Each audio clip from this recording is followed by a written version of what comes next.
At my sister's wedding reception, my mother announced, "I need everyone to know that Melissa has always been my biggest disappointment." She said it right into the microphone during the toast for my sister Bethany's wedding while 200 guests sat frozen with champagne glasses in the air. I was standing by the cake table when she pointed at me and continued, 28 years old and still renting a studio apartment while her sister just married a surgeon. The wedding coordinator tried to take the microphone, but my mother pulled it away. Bethany got into Yale and Melissa went to state school. Bethany runs marathons and Melissa can barely run to catch the bus. My new brother-in-law Mateo stood up to intervene, but my mother wasn't done. I have 3 daughters and 2 of them make me proud every single day. Can you guess which one doesn't? My youngest sister Julia was filming the speeches for Bethany and her phone was still recording. My Aunt Helen tried to grab my mother's arm, but she brushed her off. You want to know something else? Last summer at the family reunion, Melissa was the only one who didn't help with Grandma when she fell. She just stood there. That was a lie and everyone who was there knew it. I was the one who called 911 while my mother screamed and my sisters froze, but I kept my mouth shut because arguing would make it worse. My dad finally got to the microphone and wrestled it away while apologizing to the guests. My mother walked straight toward me with her wine glass still in hand. "You're ruining your sister's day by making this about you." She said it loud enough for nearby tables to hear. "I haven't said a word," I replied quietly. "Your presence is enough. Look at you in that cheap dress from Target. Your sisters wore designer gowns." The dress was actually a gift from Julia, who bought it at a boutique, but my mother didn't care about facts when she was on a tear. That's when my Uncle Richard walked over. He'd been watching from the bar and his face was red, but not from drinking. "That's enough, Louise. You're embarrassing yourself." My mother turned on him immediately. "This is family business, Richard. Mind your own." But Richard didn't back down. "Melissa is family, and you've been doing this to her since she was 8 years old." The mention of age 8 made my mother's face change. Several relatives suddenly looked uncomfortable. "We agreed never to discuss that." My mother hissed at Richard. "You agreed. The rest of us just watched you torment one kid while spoiling the other 2. Richard was Dad's brother and had been at every family event for 30 years. Bethany walked over in her wedding dress trying to calm everyone down. "Please, can we just enjoy the reception? This is supposed to be my special day." My mother immediately softened for her. "Of course, sweetheart. I was just trying to give a loving toast." Julia stopped recording and walked over to me. "I got everything she said on video," she whispered. "I've been recording her outbursts toward you for 3 years." That surprised me because Julia usually stayed neutral in family drama. "Why?" I asked her. "Because what Richard said is true. She's been doing this since Bethany was born when you were 8. You became the scapegoat the moment she had a second daughter to compare you to." My dad appeared then, looking tired. "Melissa, can we talk outside?" I followed him to the parking lot where he lit a cigarette, which he only did when extremely stressed. "Your mother is sick," he said finally. "She has been for years, but she refuses to get help. The doctors think it's narcissistic personality disorder triggered by postpartum psychosis after Bethany was born. This was the first time anyone had admitted something was actually wrong. She fixated on you as the bad one and Bethany as the golden child. Julia came later and got labeled the peacemaker. Once she created those roles in her head, she couldn't see you any other way." I asked why no one ever intervened. "We tried. Your grandparents threatened to cut her off if she didn't get therapy. She went twice, then said the therapist was incompetent. Your Aunt Helen tried to take you for a summer, but your mother called the police and said Helen kidnapped you." Everything suddenly made more sense. The pool incident when I was 12 where she pushed me in fully clothed, then told everyone I jumped. The time she donated all my college acceptance letters to my sister's schools before I could respond.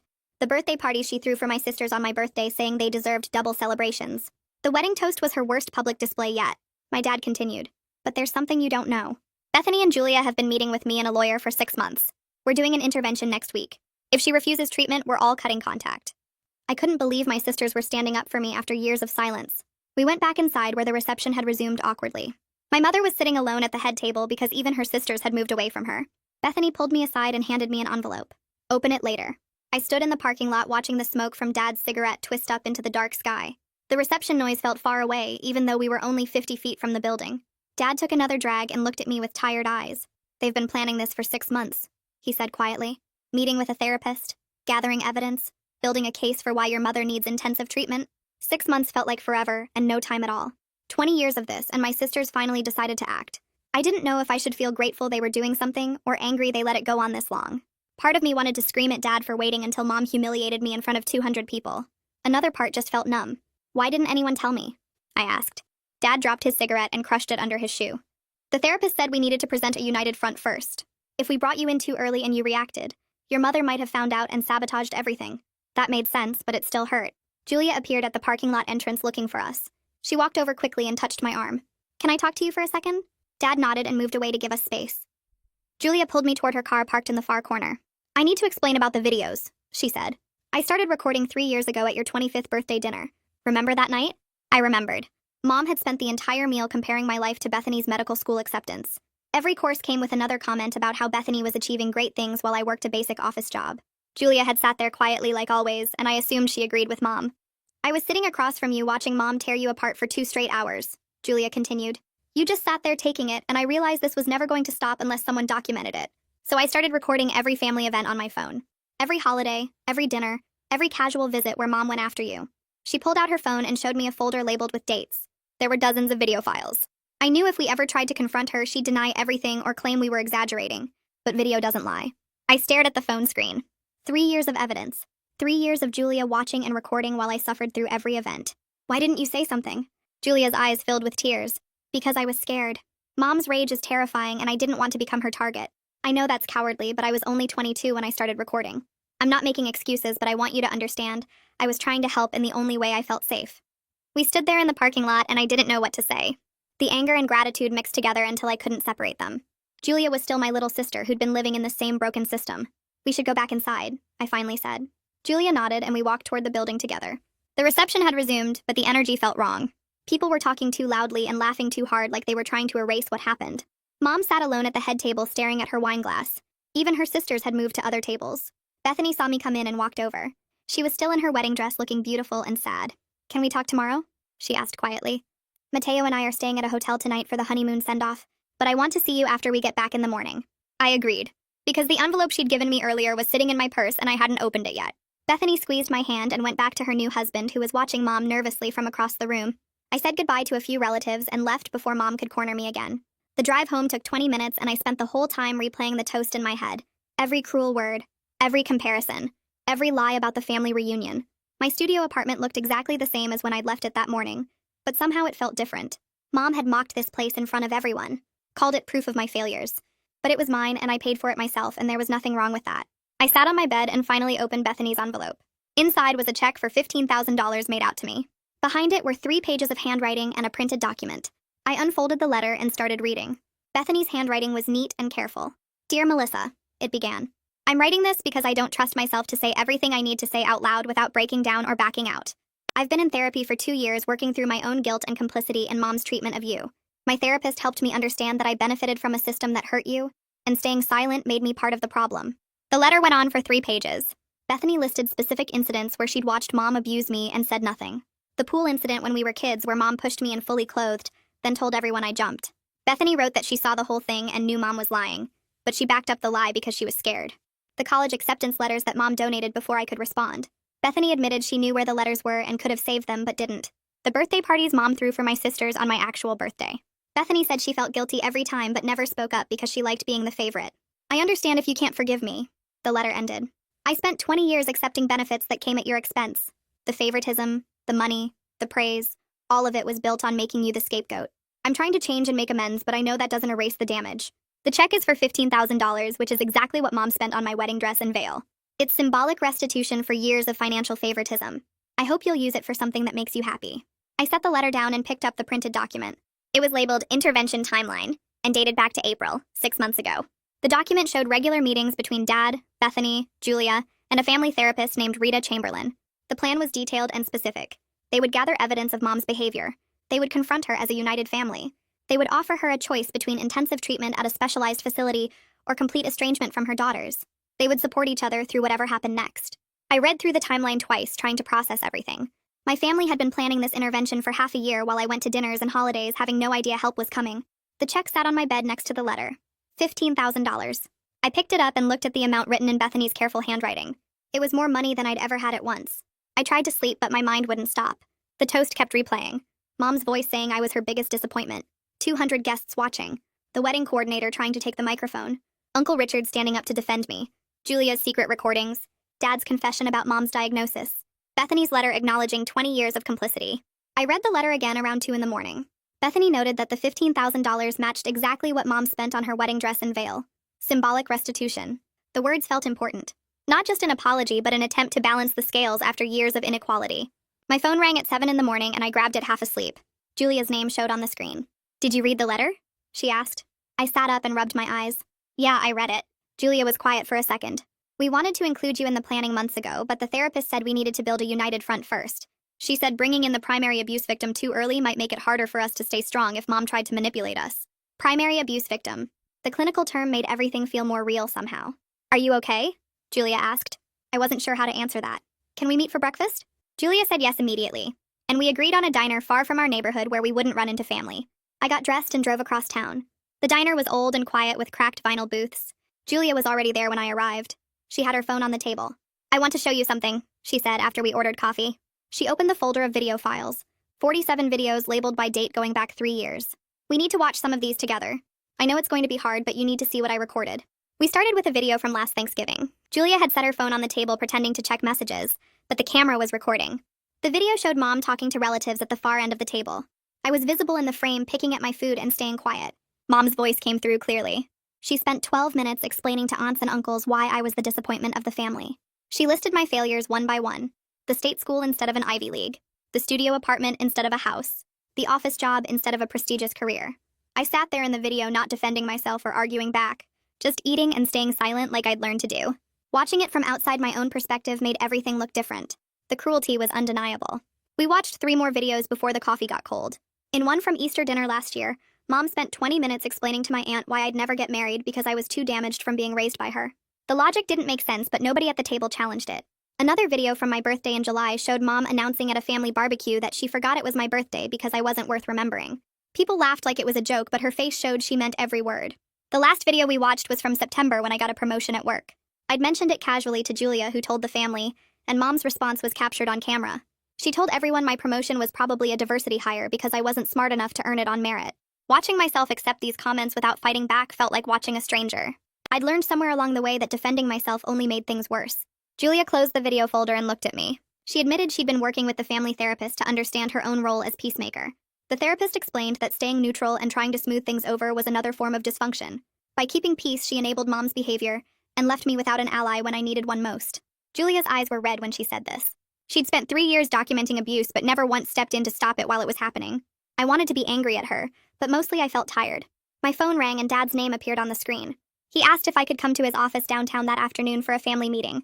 Something in his voice sounded urgent, so I agreed, and gave Julia a ride since she'd taken the bus to meet me.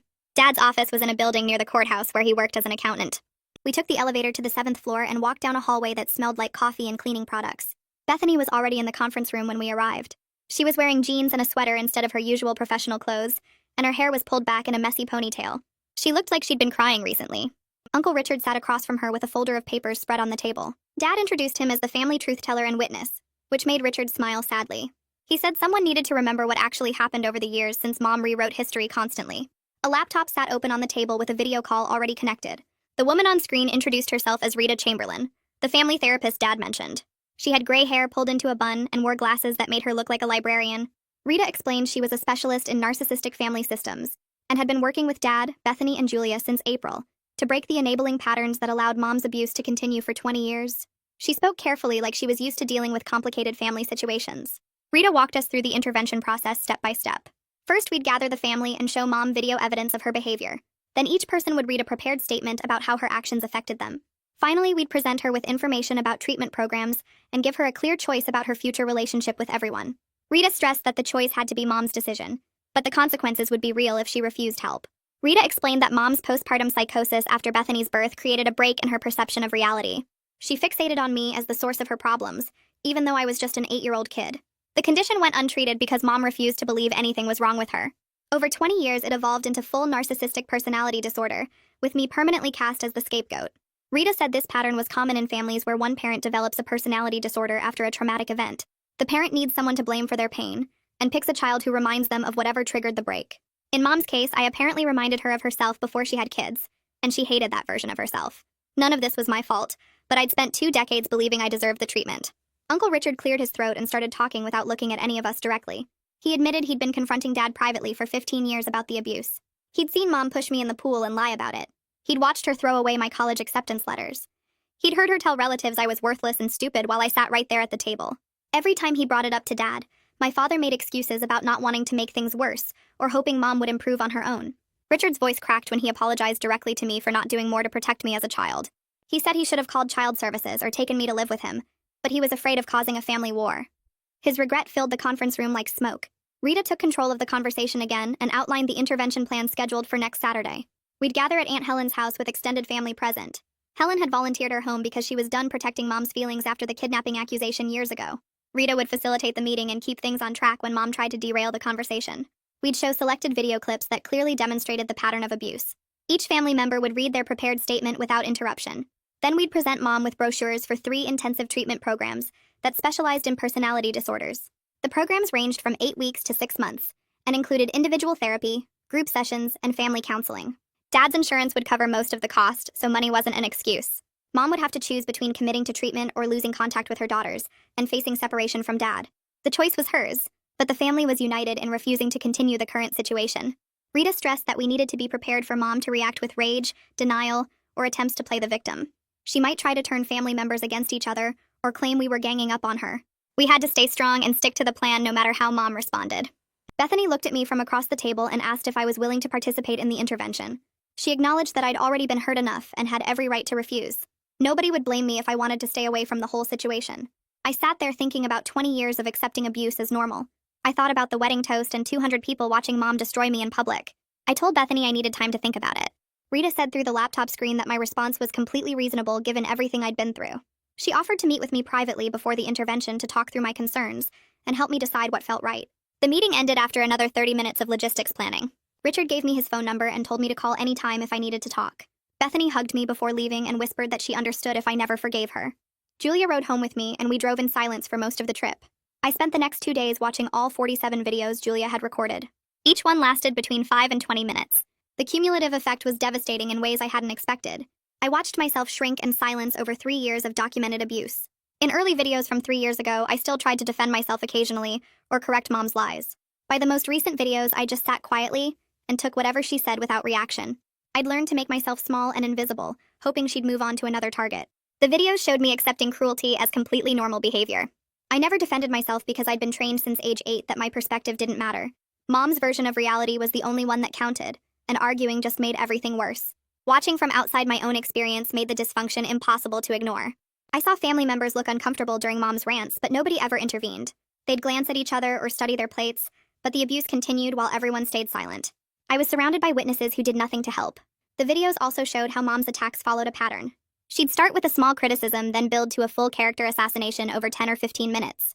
She'd compare me to my sisters, list my failures, question my intelligence, mock my appearance, and predict my future loneliness. The script varied slightly, but the structure stayed the same every time. On Wednesday, I called Rita's number and she answered after 2 rings. We talked for 90 minutes about my role in the intervention. Rita explained that my presence wasn't required, but could be powerful for the family to see me finally speaking up. She wanted me to make the decision based on what I needed for my own healing, not what the family needed from me. I'd spent my whole life putting everyone else's comfort ahead of my own well-being. This was my chance to choose what felt right for me without guilt or obligation. Rita asked what I was afraid would happen if I participated. I admitted I was scared Mom would find a way to make it my fault like she always did. I was scared the family would side with her despite the video evidence. I was scared nothing would change and I'd have exposed myself for nothing. Rita listened without interrupting, then asked what I was afraid would happen if I didn't participate. I realized I'd spend the rest of my life wondering if I could have made a difference. I'd regret not taking the chance to finally be heard and validated by my whole family. Rita said both fears were completely valid and normal given my history. She reminded me that the intervention was happening regardless of my choice. The family was moving forward with or without me. The question was whether I wanted to be part of my own story or watch from the sidelines again.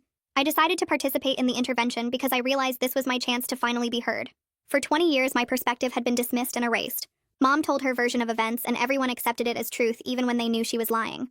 This intervention would force the family to listen to my experience without interruption or dismissal. Rita and I spent another hour on the phone role-playing different scenarios. She taught me how to stay calm when Mom tried to provoke me. She showed me how to redirect when Mom attempted to make herself the victim. She prepared me for the likely possibility that Mom would rage and deny everything despite video evidence. We practiced responses to Mom's common manipulation tactics like claiming I was too sensitive, accusing me of lying, or insisting she was only trying to help me improve. Rita reminded me that I didn't need to defend myself or prove anything. The videos spoke for themselves and the family had already decided to take action. My job was just to show up and speak my truth regardless of how Mom responded. By the end of our call, I felt more prepared but still nervous about Saturday. Rita said nervousness was normal and actually helpful, because it meant I was taking the situation seriously. Thursday evening, Julia showed up at my apartment with a notebook and her laptop. We sat on my couch and stared at blank pages for 20 minutes before either of us could write anything. Rita told us to focus on specific facts and how they made us feel, but every memory felt too big to fit into words. I wrote about the pool incident first because that one was clear in my mind. Mom pushed me into the deep end fully clothed during a family barbecue when I was 12. I couldn't swim well and panicked, swallowing water and flailing while everyone watched from the deck. Uncle Richard jumped in and pulled me out. I threw up pool water on the concrete while Mom told everyone I'd been showing off and slipped. Bethany backed up her story even though she'd been standing right there and saw the whole thing. I wrote that down in simple sentences. Mom pushed me. I almost drowned. She lied about it. Bethany lied too. I felt scared and confused because I didn't understand why my own mother would hurt me on purpose. Julia showed me what she'd written about being the peacemaker. She described Christmas 3 years ago when Mom spent the entire dinner criticizing my job, my apartment, and my clothes. Julia tried to change the subject 5 times, and finally just sat there in silence because defending me would have made Mom angrier. She wrote that her silence felt like betrayal, and she'd hated herself for it ever since.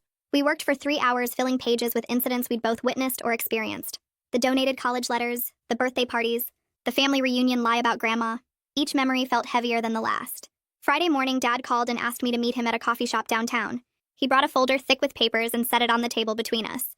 Medical records from Mom's brief therapy attempts in 2009 and 2011. He'd requested them from her psychiatrist doctor. Warren, using a medical power of attorney Mom had signed years ago for insurance purposes. The diagnosis was right there in black and white. Narcissistic personality disorder with paranoid features. Doctor.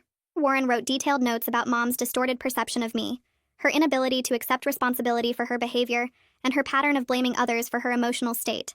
He recommended intensive therapy twice a week plus medication. Mom attended 4 sessions, then stopped showing up. She told Dr. Warren he was incompetent and biased against mothers who had high standards for their children. Dad's hands shook as he showed me the pages. He'd known about this diagnosis for 14 years and done nothing. I asked him why he waited so long. He said he was scared of her rage and scared of losing his daughters if he divorced her. He thought he could manage the situation by protecting us when he could and minimizing damage where he couldn't. But he realized after the wedding toast that managing wasn't enough. The abuse had escalated to public humiliation, and he couldn't pretend anymore that things would get better on their own. That afternoon, Bethany called and asked if she could come over. She arrived with coffee and sat on my couch looking nervous.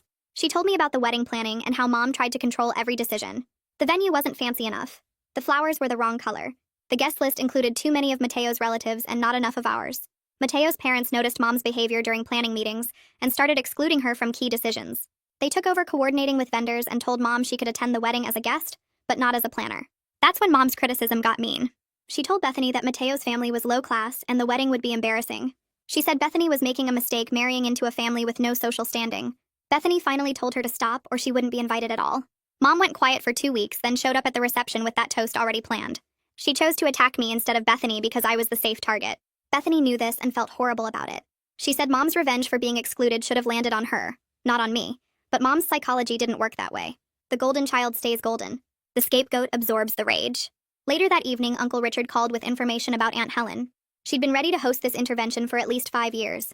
She never forgave Mom for calling the police that summer when she tried to take me for a break from the family.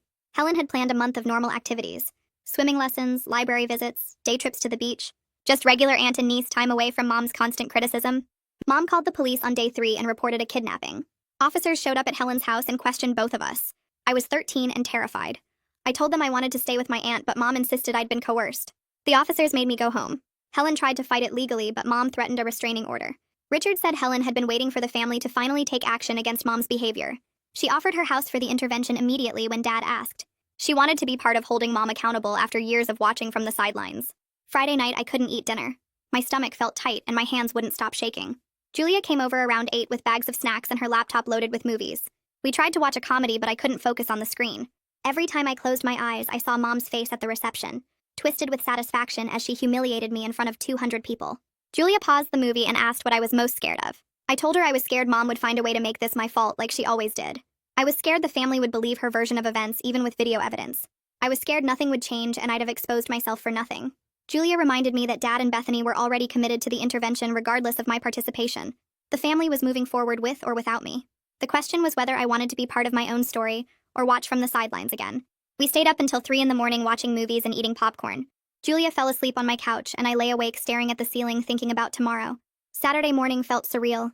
I showered and dressed in comfortable clothes because Rita said the intervention might last several hours. Julia woke up and we drove to Aunt Helen's house together. We arrived at 10 and found the living room already set up with chairs arranged in a circle. Dad was there looking exhausted. Bethany sat near the window with Mateo beside her for support. Uncle Richard stood by the fireplace talking quietly with Helen. 2 of Mom's sisters were present along with another uncle I recognized from family gatherings. Rita arrived last, carrying a briefcase and wearing a professional but kind expression. She greeted everyone and asked us to take our seats. The atmosphere felt heavy. Nobody made small talk or joked around. This was serious and everyone knew it. Rita stood in the center of the circle and reviewed the intervention structure one more time. Dad would speak first, explaining why we were gathered. Then Julia would show selected video clips on her laptop. After that, each family member would read their prepared statement. Finally, we'd present Mom with information about 3 treatment programs and give her a clear choice. Rita emphasized that we needed to stay calm regardless of Mom's reactions. She would likely get angry, try to leave, play victim, or attempt to turn family members against each other. Our job was to remain united and hold firm boundaries. If Mom refused treatment, we would all commit to no contact. Dad would file for separation. The daughters would block her number and refuse visits. Extended family would not include her in gatherings. Rita asked if everyone understood and was ready. We all nodded. My heart pounded so hard I could hear it in my ears. Mom arrived at 11, pulling into the driveway in her silver sedan. Through the window, I watched her check her makeup in the mirror and grab her purse. She walked up to the door expecting a casual family brunch that Dad had invented as a cover story. Helen opened the door, and Mom stepped inside with a smile that died the second she saw the room set up. Her eyes moved from the circle of chairs to Rita standing in the center, to the serious faces of 10 family members. Her expression shifted from confusion to suspicion to rage in about 5 seconds. She looked at Dad and her voice came out sharp. "What is this?" Dad gestured to an empty chair. "We need to talk." Mom's face flushed red and she started backing toward the door. "This is a setup. I'm not staying for this." Uncle Richard moved to block the doorway. His voice was calm but firm. "You need to hear what we have to say. If you leave now, you'll lose contact with your daughters." Mom stared at him like he'd slapped her. "You can't threaten me and my own family." Richard didn't move. "We're not threatening you. We're telling you the truth about what happens next." Mom stood frozen for a long moment, then walked stiffly to the empty chair and sat down.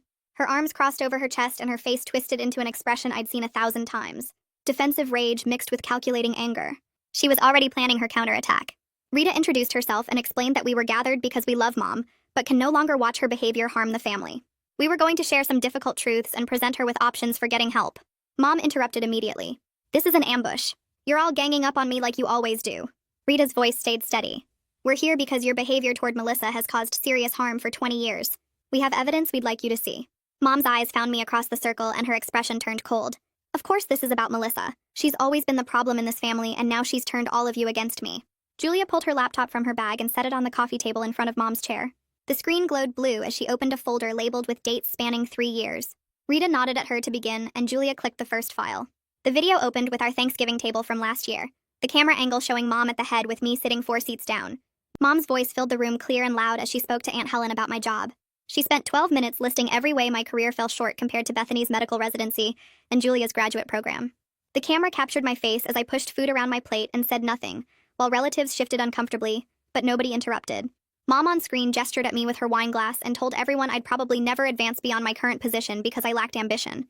The mom sitting in Helen's living room watched the screen with her arms still crossed. Her face started out defiant, but slowly the color drained from her cheeks. She couldn't claim the video was edited or taken out of context because the timestamp showed 12 uninterrupted minutes, and her own voice condemned her without any help from me.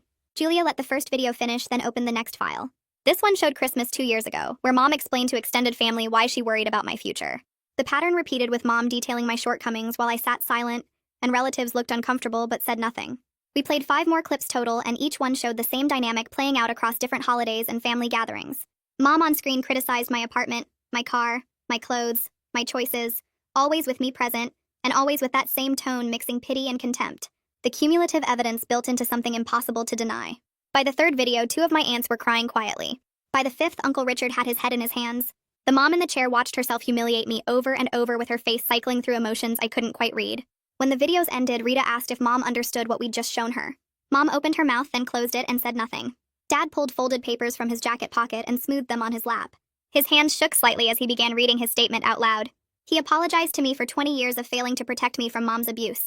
His voice cracked when he explained how his fear of Mom's rage made him complicit in everything she did.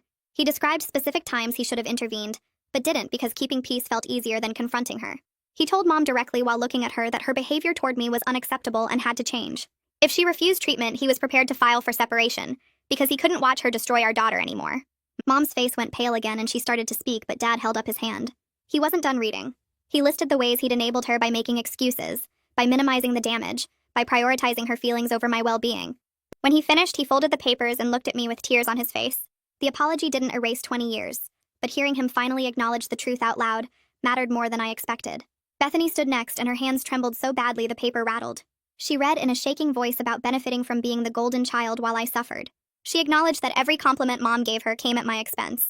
Every achievement she celebrated meant another comparison that hurt me. She told Mom the favoritism damaged both of us in different ways. It gave Bethany an inflated sense of superiority she had to unlearn in therapy, and it taught me I was fundamentally less worthy. She said she was ashamed it took her 28 years to stand up for her sister, when she should have done it at age 10 or 12 or 15. She described specific incidents where she stayed silent, including the pool pushing where she watched Mom shove me, then lie about it to everyone. She told Mom she couldn't be the golden child anymore, because the role required someone else to be the scapegoat, and she refused to participate in that dynamic. When Bethany sat down, she was crying, and I realized I was too. Julia read her statement standing near the window with afternoon light behind her. She focused on her role as peacemaker, and how Mom's dysfunction forced her to choose between keeping peace and protecting me. For years, she chose peace because that felt like the only way to survive in our family. She described the weight of staying neutral while watching Mom abuse me, the guilt of filming secretly instead of intervening openly, the shame of being 25 years old before finding the courage to act. She told Mom she was done prioritizing Mom's feelings over basic human decency. She wouldn't attend any family events where Mom mistreated me, and she'd use her video evidence to document any future abuse. She said the peacemaker role was just another dysfunction, and she was breaking free from it even if that meant conflict. When she finished, she walked over and sat next to me on the couch and took my hand. Uncle Richard stood with his statement in one hand and reading glasses in the other. His voice came out steady and firm as he read about watching Mom's abuse escalate over 20 years while the family stayed silent. He named specific incidents, including the pool pushing when I was 12, the donated college letters that destroyed my options, the birthday parties thrown for my sisters on my birthday. He told Mom her behavior had been witnessed and documented by everyone present, and we all shared responsibility for letting it continue. He said he confronted Dad privately for 15 years, but should have made the confrontation public much sooner. He described the family system that allowed one person's cruelty to dominate everyone else's behavior through fear and avoidance. He told Mom directly that her actions were abusive regardless of her mental health diagnosis, and she needed to take full responsibility without excuses. When he sat down, he looked at me and mouthed an apology. Aunt Helen stood without papers and spoke from memory with barely controlled anger in her voice. She described the summer she tried to give me a break from Mom's abuse by inviting me to stay with her family. I was 13 and desperate to escape, and Helen saw it clearly. She told Mom that calling the police and accusing her of kidnapping was evil. It wasn't protective parenting, it was controlling behavior designed to maintain power over me. She said she never forgave Mom for prioritizing control over my well-being, and she'd been waiting years for the family to finally hold Mom accountable. She described watching me shrink over the years from a bright 8-year-old into a silent 28-year-old who believed she deserved mistreatment. She told Mom that the wedding toast was just the public version of what Mom had been doing privately for 2 decades, and everyone in this room knew it. When Helen finished, she sat down hard in her chair and wiped her eyes. I stood last with my statement printed on 3 pages that felt like they weighed 10 pounds. My hands shook so badly that Julia had to stand and hold the paper steady while I read. I described what it felt like growing up believing I was fundamentally broken and unlovable. Every comparison to my sisters taught me I was less smart, less pretty, less worthy of love and attention. Every criticism built on the last until I couldn't see myself clearly anymore, only through Mom's eyes as the disappointment and failure. I told her about the therapy I started 3 years ago to undo the damage, the slow work of learning that her perception of me wasn't truth. I described how the wedding toast felt like the ultimate public confirmation of what I'd always feared everyone secretly believed about me. But it was just the public version of what she'd been saying privately my whole life. I told her I didn't know if I could forgive her, but I knew I couldn't keep accepting her treatment. When I finished reading, my voice was barely a whisper, and my face was wet with tears. Mom's face went through changes as she listened to 8 family members detail her behavior. She tried to interrupt Dad with justifications, but Rita firmly told her to wait until everyone finished. She tried again during Bethany's statement, and Rita redirected her the same way. By the time I finished reading, Mom's expression showed rage mixed with denial, mixed with something that might have been shame. Her mouth opened and closed several times like she wanted to speak, but couldn't find words. Rita asked if she understood what we'd shared, and Mom nodded slowly. Rita asked if she recognized her behavior in the videos, and Mom's face twisted, but she nodded again. Rita asked if she understood the harm she'd caused, and Mom looked at me for the first time since the videos played and whispered yes. Rita pulled folders from her bag and spread them on the coffee table in front of Mom. She explained these were 3 intensive treatment programs specializing in personality disorders. The first program ran 8 weeks with daily individual therapy and group sessions. The second program lasted 3 months with a residential component for the first month. The third program was 6 months long with twice-weekly sessions and family therapy starting in month 2. All 3 programs included work on narcissistic patterns, family systems, and trauma processing. Rita explained that Dad's insurance would cover most of the cost for any program Mom chose. The folder included intake information, program schedules, and contact details for each facility. Rita told Mom she had a choice to make, but she needed to understand what was at stake. If she chose treatment and committed to real change, the family would support her recovery. If she refused treatment or quit partway through, every person in this room would cut contact, and Dad would file for separation. Rita laid out the choice with a calm voice that somehow made the weight of it feel heavier. Mom could commit to intensive treatment and do the hard work of changing her behavior patterns, or she could lose contact with her daughters and face separation from Dad. The choice was hers, but the family was united in refusing to continue the current dynamic. She explained that the programs required full commitment, not just showing up but actually engaging with the painful process of examining why she hurt the people she claimed to love. Mom sat frozen in her chair while Rita spoke, her hands gripping the armrests so hard her knuckles turned white. The treatment folders sat on the coffee table in front of her like evidence at a trial, each one representing a different path forward that required her to admit she'd been wrong for 20 years. Rita finished by saying that everyone in this room was prepared to follow through on the consequences if Mom refused help or quit halfway through. Dad nodded when she said it, and so did Bethany and Julia, and even the aunts and uncles who'd stayed silent for so long were nodding too. Mom's face changed from pale shock to red fury in seconds. She exploded out of her chair screaming that we were all against her, and this was proof that I'd turned everyone into believing lies about her. Her voice cracked as she pointed at me and said I'd been poisoning the family for years, playing the victim and making her look like a monster when all she'd ever done was try to push me to be better. She said the videos were taken out of context, that I probably told Julia what to record and when to record it, that this whole intervention was just another way for me to make myself the center of attention. Uncle Richard stood up then with his arms crossed and his voice stayed completely calm when he spoke. He told Mom that we had video evidence of her own words coming out of her own mouth, and her behavior condemned her without any input from me whatsoever. He said she could rage all she wanted, but the recordings didn't lie, and 47 separate incidents over 3 years showed a clear pattern that had nothing to do with me manipulating anyone. Mom switched tactics immediately when she realized the rage wasn't working. She started crying and saying she'd always tried her best, and we were ungrateful for everything she'd sacrificed for this family. She talked about giving up her career to raise us, about all the sleepless nights and doctor appointments and school events she attended, about how hard it was being a mother when nobody appreciated what she did. She said she wasn't perfect, but she'd loved us and provided for us, and we were throwing her away like garbage over a few moments when she'd been stressed or said things she didn't mean. Aunt Helen cut her off before she could continue. She stood up and started listing specific incidents of cruelty that had nothing to do with sacrifice and everything to do with deliberate harm. She brought up the pool incident when Mom pushed me in and lied about it. She mentioned the college acceptance letters Mom donated before I could respond to them. She talked about the birthday parties Mom threw for my sisters on my actual birthday. She described the summer when she'd tried to give me a break, and Mom called the police claiming kidnapping. Each example was specific and detailed and impossible to dismiss as stress or imperfect parenting. Rita raised her hand and suggested Mom take a break to process what she'd heard. She said we'd step outside for 20 minutes while Mom sat alone in the living room with the treatment program information, and Mom could use that time to think about what she wanted to do next. We all filed out through the back door into Aunt Helen's yard while Mom stayed inside. Through the window, I could see her sitting on the couch with the folders spread around her, and her hands were shaking as she picked up each program description and read through the details. Dad stood next to me on the patio and lit another cigarette even though he'd already smoked 2 today. Bethany and Julia huddled together talking quietly, and the aunts and uncles formed their own group near the fence. Nobody knew what Mom would decide, and the waiting felt worse than the confrontation had been. I watched her through the window reading about intensive therapy and group sessions and family counseling, and I wondered if any part of her actually understood what she'd done to me, or if she was just calculating which choice would cost her less. When we went back inside after 20 minutes, Mom looked different somehow. Her shoulders were slumped forward and her face had lost that hard defensive expression she'd worn during the videos. She looked smaller sitting there, surrounded by the treatment folders, like she'd deflated into something more fragile than the raging woman who'd screamed at us earlier. She asked in a quiet voice if I really believed she'd been abusive. Her eyes met mine for the first time since the videos had played, and there was something in her expression that wasn't rage or manipulation.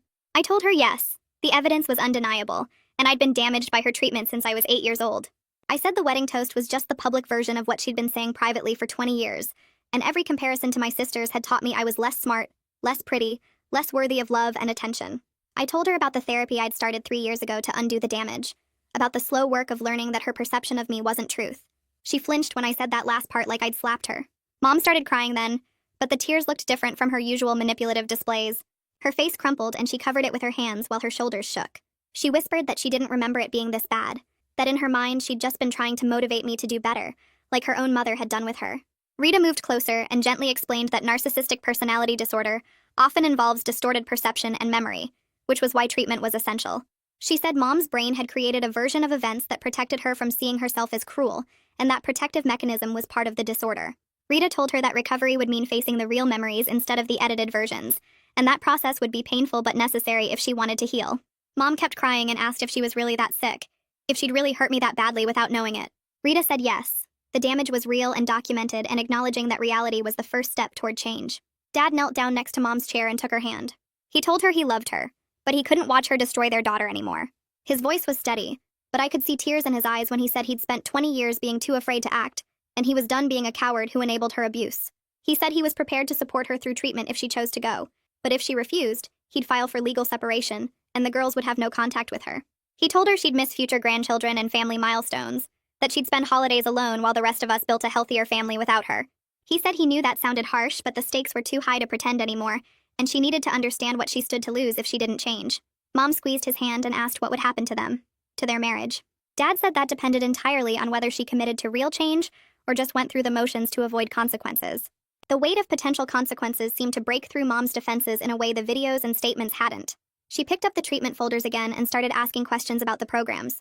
She wanted to know how long they took, whether she'd have to go away somewhere, or if she could stay home, what the daily schedule looked like, whether she'd have to talk about private things in front of strangers. She asked what would happen if she tried but couldn't change, if the disorder was too strong or too deep to fix. Her vulnerability in this moment felt genuine in a way I'd never seen from her before. She wasn't performing or manipulating, she was actually scared about what came next. Rita answered each question patiently, explaining that the 8-week program had daily sessions, but she could live at home, while the longer programs included residential components. She said group therapy would be part of any program, because hearing from others with similar patterns helped break through denial. Rita explained that change was possible, but it required Mom to acknowledge the harm she'd caused, take responsibility without justifications, and commit to intensive therapeutic work. She said the process would be difficult and uncomfortable, because Mom would have to examine beliefs and behaviors she'd held for decades. She'd have to sit with the reality of how much damage she'd done to me, and she couldn't minimize it or explain it away. Rita told her that some people with narcissistic personality disorder did make real progress in treatment, but it required them to push through shame and resistance instead of falling back on old defensive patterns. The alternative was losing her family permanently, and that wasn't a threat. It was just the natural consequence of refusing to address behavior that harmed the people around her. Rita said the choice was Mom's to make, but she needed to make it today, and everyone in this room would hold her accountable to whatever she decided. Mom looked directly at me for the first time since the videos played and said she was sorry. The words came out barely above a whisper, and her face was wet with tears. It wasn't the full apology I needed, not even close, but hearing her say those words after 20 years of never admitting fault felt significant. Rita told me later when we had a moment alone that any acknowledgement at this stage was significant progress, and real amends would take months of therapeutic work. She said Mom's apology was probably genuine in the moment, but the disorder would try to pull her back into denial and justification once the immediate pressure was off. That's why the treatment commitment had to be ironclad with clear consequences, because without external accountability, Mom would likely slip back into old patterns within weeks. I nodded and watched Mom sitting there looking smaller and more broken than I'd ever seen her, and I didn't know if I felt relief or sadness or just exhaustion from finally being heard. Mom picked up the treatment program brochure with shaking hands and read through the schedule details for several minutes while the rest of us waited in silence. Rita explained that the 8-week intensive program started in 2 weeks on a Monday and required daily attendance from 9 in the morning until 3 in the afternoon, but Mom could live at home and drive herself there each day. The facility was only 20 minutes from our house and offered morning and afternoon sessions depending on participant schedules. Mom asked what the daily sessions would involve, and Rita walked her through a typical day that included individual therapy, group therapy with other people working on personality disorders, skills training for emotional regulation, and homework assignments to practice new behaviors. Family therapy sessions would start in week 4, once her therapist decided she was ready to engage with us productively, instead of defensively. Mom looked at me and asked if I would participate in those family sessions, and I said yes, but only if her therapist confirmed she was making real progress and taking responsibility. Rita added that the program had strict participation requirements, and if Mom missed more than 2 sessions without medical excuse or showed up, but refused to engage honestly, she would be dropped from the program. Mom nodded slowly and said she would do it. She would enter the program and try to change, even though the idea of facing what she'd done scared her more than anything. Dad reached over and squeezed her hand, which surprised me because I expected him to stay distant after everything that happened today.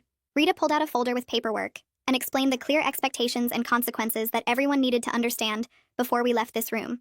If Mom dropped out of treatment voluntarily or got kicked out for non-participation, the family would implement the no-contact boundary immediately, with no second chances or negotiations. Dad would file for legal separation within 1 week and move forward with divorce proceedings.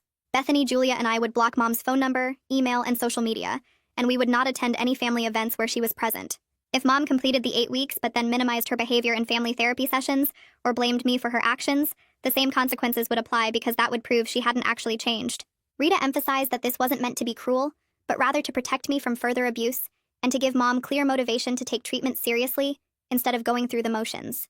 Mom's face went pale as Rita listed each consequence, and she asked what would happen to her relationship with future grandchildren if Bethany or Julia had kids. Rita said bluntly that if Mom refused treatment or failed to change, she would have no relationship with any grandchildren, because her daughters would not expose their children to the same abuse I experienced. That reality seemed to hit Mom harder than anything else we'd said today, and she started crying again, but this time without the manipulative edge I'd seen so many times before. Dad told Mom he loved her and wanted their marriage to survive, but he couldn't watch her destroy our daughter anymore, and he should have drawn this line 20 years ago when the abuse started. Mom whispered that she understood, and she would do whatever it took to keep her family even if the process was painful and humiliating. Rita said we needed to schedule a follow-up family meeting for next week to discuss logistics and boundaries during Mom's treatment, because there were practical details to work out before the program started. She emphasized multiple times that my healing was the priority in all of this, and I got to decide what level of contact I was comfortable with during Mom's 8-week program. If I wanted no contact until family therapy started in week 4, that was completely valid and the family would support that boundary. If I wanted brief phone calls on a schedule or supervised visits, that was also fine as long as I felt safe and respected. Rita made it clear that Mom didn't get to push for more contact than I offered, and any attempts to guilt me or manipulate me into seeing her would result in immediate consequences. Mom nodded and said she would respect whatever boundaries I set, even if it meant not seeing me for a month. We agreed to meet at Rita's office next Saturday morning at 10 to go over the details and make sure everyone understood the plan going forward. Rita reminded us that this was a marathon, not a sprint, and real change would take months or years of continued work beyond the initial 8-week program. She said many people with personality disorders made genuine progress in intensive treatment, but maintaining that progress required ongoing therapy and constant self-awareness about old patterns trying to resurface. Mom asked if she could hug me before she left, and I hesitated for a long moment before saying okay, but keeping the hug brief and stiff. She whispered that she was sorry again, and I didn't respond because words weren't enough after 20 years of damage. Dad and Mom left together, and the rest of us sat in Aunt Helen's living room processing what just happened. The intervention had lasted nearly 4 hours, and I felt completely drained, like every bit of energy had been wrung out of my body. Uncle Richard spoke first and apologized directly to me for not doing more over the years to stop Mom's abuse. He said he confronted Dad privately many times and tried to make family members see what was happening, but he should have been louder and more persistent instead of backing down when Mom threatened to cut people off. Aunt Helen apologized next with tears running down her face as she described the summer she tried to take me away and how helpless she felt when Mom called the police and accused her of kidnapping. She said she should have fought harder and gotten lawyers involved instead of giving up when Mom threatened legal action. My other aunts and uncle each took turns apologizing for witnessing the abuse at family gatherings and staying silent because they didn't want to cause drama or get cut off from the family. One aunt admitted she stopped hosting holidays at her house because she couldn't stand watching Mom tear me down at her dinner table, but she never told anyone that was the real reason. Their apologies didn't erase the damage or make up for decades of inaction, but hearing them acknowledge what happened helped validate my experience in a way I'd never felt before. For 20 years, I'd wondered if I was crazy or too sensitive or actually the problem like Mom claimed, but now I had a room full of witnesses confirming that yes, the abuse was real, and yes, it was as bad as I remembered. Bethany and Julia pulled me aside after the extended family members started leaving and asked if I wanted to stay with one of them for a while, instead of going back to my studio apartment alone. Bethany said she and Mateo had a guest room that was currently empty, and I was welcome to use it for as long as I needed while they settled into married life. Julia offered her spare bedroom and said she worked from home most days, so I wouldn't be alone if I needed company or support. The offer surprised me because my apartment had always been my refuge from family drama, but suddenly the idea of being alone there felt isolating and sad. I accepted Bethany's offer because her house was closer to Rita's office where I'd be meeting for family sessions, and she had more space than Julia's smaller place. Bethany hugged me and said we'd pick up my essentials from my apartment tomorrow, and I could stay as long as I wanted without any pressure or timeline. Having family support felt completely unfamiliar after spending most of my adult life keeping everyone at arm's length to protect myself from Mom's abuse, but I realized I needed to learn how to accept help from people who genuinely cared about me. Mateo appeared and told me their home was my home, and he was glad to have me stay with them while I processed everything that happened. He'd only been part of the family for a few months, but he'd already seen enough of Mom's behavior to understand why this intervention was necessary. Over the next 2 weeks before Mom started treatment, I began individual therapy with a trauma specialist Rita recommended. Dr.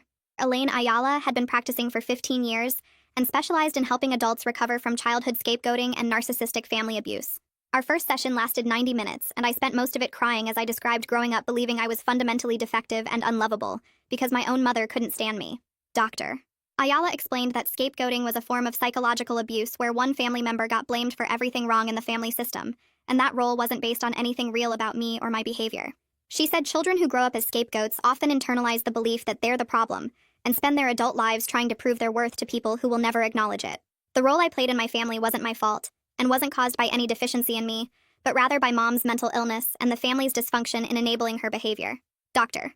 Ayala helped me understand that I'd spent 20 years trying to fix something that was never broken in me, but rather broken in the family system that cast me as the bad one. She gave me homework assignments to identify negative beliefs I held about myself and trace them back to specific things Mom said or did over the years. Writing down those connections helped me see how much of my self-perception was based on Mom's distorted view rather than reality. Julia spent hours compiling the video evidence into an organized timeline document for Mom's treatment team. She created a spreadsheet with 47 entries listing the date, location, duration, and brief description of each recorded incident. The document showed clear patterns of escalation over 3 years, with Mom's attacks becoming more frequent and more cruel as time went on. Rita explained that seeing the behavior pattern laid out objectively would be crucial for Mom's therapy work, assuming she was willing to face it honestly instead of making excuses. The treatment facility requested copies of the videos and timeline so Mom's therapist could review them before their first session and understand the full scope of abuse. Julia also created a backup copy and stored it in 3 separate locations, including a cloud service and external hard drive, because she worried Mom might try to destroy the evidence if she got access to it. Rita praised Julia's documentation work and said having concrete evidence instead of just family testimony would make it much harder for Mom to deny or minimize what she'd done. The videos would serve as undeniable proof whenever Mom's disorder tried to rewrite history or shift blame. Dad moved into the guest bedroom at home and told Mom their marriage was on pause pending her treatment progress. He packed up his clothes and personal items from their shared bedroom and set up the guest room as his temporary space with clear boundaries about privacy and separate lives. Mom reportedly cried and begged him to reconsider, but he held firm and said he needed physical and emotional distance while she worked on herself. Dad started his own therapy sessions with a counselor who specialized in codependency and enabling behavior. His therapist helped him understand how his fear of Mom's rage and his desire to keep peace had allowed the abuse to continue for 2 decades when he should have protected me. Dad called me twice during those 2 weeks to apologize again and ask how I was doing at Bethany's house. He sounded tired and sad, but also more determined than I'd ever heard him. He said he was learning to set boundaries he should have established 20 years ago, and he was committed to being a better father even if it meant his marriage ended. Mom started the intensive program on the scheduled Monday, and the first week was reportedly very difficult. Her therapist, Dr. Simmons, called Rita on Friday to coordinate care, and he confirmed Mom was resistant and defensive during sessions, but she was showing up daily, which was more than she'd done in previous treatment attempts. Dr. Simmons said Mom spent the first 3 days insisting the family was overreacting and taking things out of context, but by Thursday she'd started to crack when other group members confronted her behavior. The group therapy component seemed to be particularly challenging for Mom because she couldn't charm or manipulate her way out of accountability when peers who struggled with similar issues called out her defensive patterns. Dr. Simmons told Rita he was cautiously optimistic that Mom might actually engage with treatment this time because the consequences were real enough to motivate her, and she seemed genuinely scared of losing her family. He warned that the first few weeks would be rocky as Mom's defenses broke down, and she had to face uncomfortable truths about herself. In week 2 of Mom's program, she had what her therapist described as a breakthrough during a group session. Another patient in the group confronted Mom about minimizing her behavior, and something about hearing it from a peer rather than family finally cracked her defensive wall. Dr.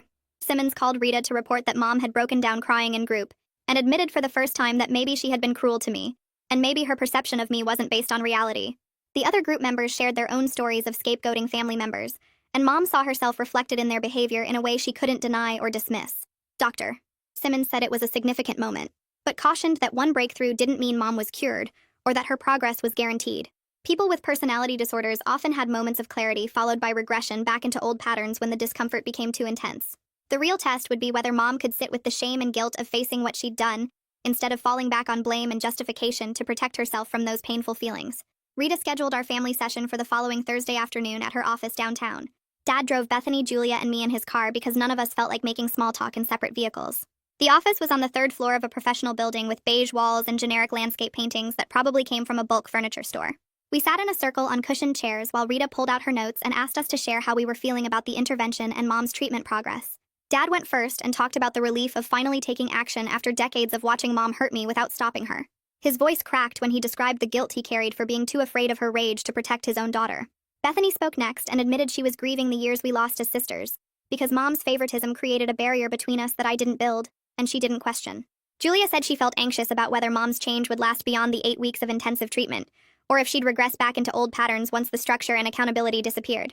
I told them I was scared to hope that things could actually be different, because hoping and being disappointed again felt more painful than just accepting Mom would never change. Rita validated all our feelings and explained that family recovery from narcissistic abuse was a long process that didn't end when the abuser finished a treatment program. We spent 90 minutes talking through our fears and expectations, and what we each needed from this process to feel safe moving forward. Rita emphasized that my healing was the priority, and my sisters and dad needed to support my boundaries, even if it meant less contact with Mom than they wanted for themselves. Dr. Simmons called Rita the next week to report that Mom had completed 4 weeks of intensive treatment and was showing genuine progress in acknowledging the harm she caused. Rita shared the update with me during my individual session and explained that Mom was beginning to take responsibility for specific incidents without immediately justifying or minimizing her behavior. The breakthrough in group therapy had opened something in Mom where she could see her actions reflected in other patients' stories and recognize patterns she'd been blind to for 20 years. Dr. Simmons said Mom was working on understanding how her postpartum psychosis after Bethany's birth had evolved into entrenched personality patterns that shaped how she viewed me. The other group members had confronted Mom about her tendency to blame me for her own feelings, and that peer feedback seemed to land differently than family confrontation. Dr. Simmons cautioned that 4 weeks of progress didn't mean Mom was cured or that her gains were permanent, but he was cautiously optimistic that she was engaging with treatment more honestly than she had in previous attempts. Rita asked if I felt ready to participate in a family therapy session with Mom present in week 5, and I said yes, even though the thought made my stomach hurt. The family therapy session happened on a Tuesday afternoon in a different office at the treatment center where Mom was doing her program. Mom sat across from me looking smaller than I remembered, her face pale without makeup and her hands folded in her lap. Dr. Simmons sat beside her while Rita sat beside me with Dad, Bethany, and Julia filling the other chairs in the circle. Mom pulled out a piece of paper that was clearly prepared with Dr. Simmons's help and started reading an apology that took responsibility for specific incidents, including the wedding toast, the pool incident when I was 12, and years of comparison and criticism that damaged my sense of worth. Her voice shook while she read, and she looked up at me several times like she was checking if I believed her. She said she was sorry for making me the target of her illness, and for creating family roles that hurt all 3 of her daughters in different ways. She acknowledged that her postpartum psychosis had triggered something in her brain that made her fixate on me as the problem, and instead of getting help, she'd spent 20 years reinforcing that false narrative. Dr. Simmons had clearly helped her write this because Mom on her own would never use words like fixate or false narrative or acknowledge that her perception was distorted. The apology wasn't perfect, and I could tell Mom still didn't fully grasp the depth of damage she caused. She talked about incidents like they were isolated mistakes, instead of a systematic pattern of abuse that shaped my entire childhood and young adulthood. Dr. Simmons must have noticed my reaction because he jumped in to explain that this was normal early progress in treatment for personality disorders. Real understanding and changed behavior would take months or years of continued work, not just 8 weeks of intensive treatment that gave her basic tools and awareness. He said Mom was at the stage where she could intellectually acknowledge harm, but hadn't yet developed the emotional capacity to truly sit with the pain she inflicted. That capacity would grow through ongoing therapy if Mom stayed committed to the work, but it required her to keep showing up even when facing her behavior became uncomfortable. Rita asked how I felt hearing Mom's apology, and I said it was a start, but words weren't enough after 20 years of cruelty. I needed to see sustained behavior change over time before I could trust that Mom's progress was real and lasting. Mom asked what she could do to begin making amends, and her question sounded genuine instead of defensive. I told her the truth because Rita had prepared me to be direct about my needs. Show up consistently to therapy twice a week without excuses or cancellations. Stop comparing me to my sisters in any context, whether positive or negative, because comparison was the foundation of how she'd abused me. Acknowledge my accomplishments without qualifiers like, that's good for you, or, at least you tried, that implied I was still less than. Respect boundaries I was going to establish about our contact, because I needed space to heal without her presence triggering me constantly. Mom nodded while I talked and wrote down notes on the back of her apology paper. She asked if I would be willing to have monthly phone calls, and I said maybe eventually, but not yet, because I wasn't ready for regular contact. Dr. Simmons suggested we table the specific contact schedule until Mom completed the full 8 weeks and transitioned to ongoing therapy, and we could revisit boundaries after she demonstrated consistent progress. I spent the next week working with Dr. Ayala to create a written boundary document that outlined what kind of contact I was comfortable with moving forward. The document specified that I would attend monthly family dinners with other family present as a buffer, accept brief phone calls on a schedule we agreed to in advance. But I was not available for spontaneous visits or private one-on-one time until I saw sustained behavior change over at least 6 months. I would not discuss my personal life beyond surface-level information, because Mom had used my vulnerabilities against me too many times. I would not accept gifts or money from her because those had always come with strings attached. I would leave immediately if she compared me to my sisters, criticized my choices, or made passive-aggressive comments disguised as concern. Dr. Ayala helped me phrase everything in clear, direct language that left no room for Mom to claim she misunderstood or didn't realize she'd crossed a line. We made copies of the document for Mom, Dad, my sisters, and Rita, so everyone knew exactly what my boundaries were and could support me in enforcing them. Mom completed the 8-week intensive program at the end of October and transitioned to twice-weekly ongoing therapy with Dr. Simmons. Her discharge summary noted significant progress in acknowledging harmful behavior patterns, but emphasized the need for continued treatment to maintain gains and prevent regression. Dr. Simmons warned that the transition from intensive daily therapy to twice-weekly sessions was a vulnerable time when patients often slipped back into old patterns without the constant structure and accountability. He recommended monthly family therapy sessions to monitor mom's progress and address issues before they escalated. Rita agreed to facilitate those sessions and scheduled the first one for mid-November. Dad reported that mom seemed genuinely committed to ongoing therapy and was reading books Dr. Simmons recommended about narcissistic personality disorder and family systems. She'd started journaling about her feelings instead of immediately acting on them, which was a new skill she learned in the intensive program. Dad was cautiously optimistic, but maintaining boundaries about their marriage, still sleeping in the guest room and limiting their interactions to practical household matters. 3 months after the intervention, we gathered at Aunt Helen's house for Thanksgiving, with the whole extended family present. I was nervous about seeing mom in a social setting after months of limited contact, but Bethany and Julia stayed close to me as a support system. Mom's behavior was noticeably different from every previous family gathering I could remember. She asked me questions about my life without immediately comparing my answers to my sister's accomplishments. She complimented my outfit, a blue sweater and black pants, without adding qualifiers about how it would look better if I lost weight or styled my hair differently. When she started to slip into old patterns by mentioning that Bethany had just gotten a promotion, she caught herself mid-sentence and apologized for making a comparison. The apology was awkward and everyone at the table noticed, but the fact that she recognized her mistake and corrected it felt significant. Uncle Richard watched Mom carefully throughout dinner like he was waiting for her to explode, but she stayed calm even when the conversation didn't center on her.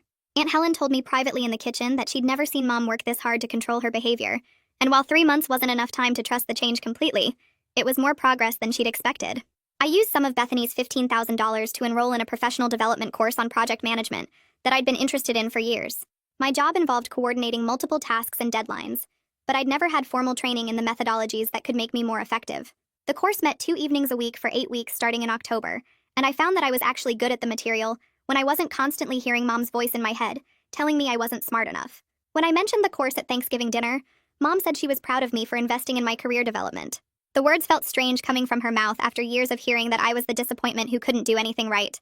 I could tell she was genuinely trying because she didn't add any comments about how Bethany already had project management certification or how I should have done this years ago. She just said she was proud and asked what I was learning, and I gave her a brief answer about different planning frameworks. Dad smiled at me from across the table, and I knew he was thinking the same thing I was, that this small moment of Mom being supportive without criticism was something we'd waited 20 years to see. Julia and I grew closer through this whole process in ways I hadn't expected. She called me twice a week just to check in, and we started meeting for lunch on Saturdays at different restaurants around the city. She helped me recognize my own strengths that had been invisible under Mom's constant criticism. I was good at my job, and my boss had told me multiple times that I was reliable and thorough, which I'd dismissed as basic competence instead of recognizing it as actual skill. I was financially independent despite Mom's claims that I was barely surviving, paying my rent on time every month and building savings even if my apartment wasn't as fancy as my sister's places. I had friends from work and my neighborhood who invited me to events, and genuinely seemed to enjoy my company, which meant I was likable, even though Mom had convinced me otherwise. Julia pointed out specific examples of times I'd helped her through difficult situations, or made her laugh when she was stressed, and she said those qualities made me a good sister regardless of how Mom had framed our relationship. The recognition of my own worth was slow and uncomfortable, because it required dismantling 20 years of Mom's programming. But having Julia consistently reflect back my positive qualities made it harder to dismiss them as meaningless. Dad started calling me every Sunday evening around 6 o'clock in early April to give me updates about Mom's progress in therapy. He told me during one of these calls that his marriage was slowly getting better as Mom continued her twice-weekly sessions with Dr. Simmons, and actually took responsibility for her past behavior without making excuses or blaming me. He sounded cautiously hopeful when he talked about their relationship, but he was careful to maintain the boundaries Rita had helped him establish.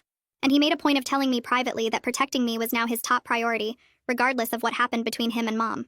The shift in his attitude felt strange after 20 years of him choosing peace over my well-being, but I could hear genuine commitment in his voice when he said he wouldn't let her hurt me again. Mom had started writing me brief letters every 2 weeks as part of her therapy homework. Short notes where she acknowledged specific incidents and took responsibility without justifications. And while the letters didn't erase decades of damage, they showed consistent effort that I'd never seen from her before. Bethany and Julia kept showing up for me in concrete ways, like helping me move furniture when I decided to rearrange my studio apartment, inviting me to casual dinners at their places, and texting me funny memes that had nothing to do with family drama. 6 months after the wedding reception disaster, I was sitting in my studio apartment that I'd redecorated with actual confidence, instead of the shame that used to make me apologize for my space whenever anyone visited.